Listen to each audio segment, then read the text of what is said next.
தருக்கி நமன் முறுக்கவரின் எருக்குமதி தரித்த முடி படைத்த விரல் படைத்த இறை கலர்க்கு நிகராகும். இந்த மந்திரத்தினுடைய வரி என்ன தெரியுங்களா?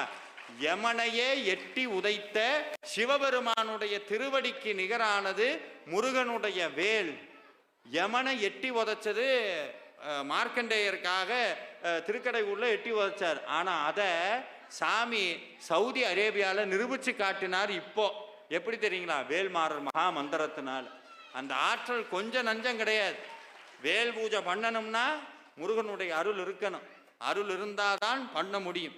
அப்படி முருகனுடைய பரிபூரண அருள் நிற்கக்கூடிய ஒரே மகா அதிசயம் எதுனா முருகனுடைய வேல் தான்.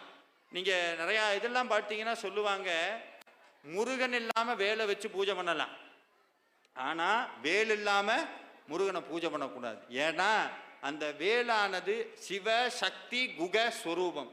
சிவ சக்தி குக ஸ்வரூபம்.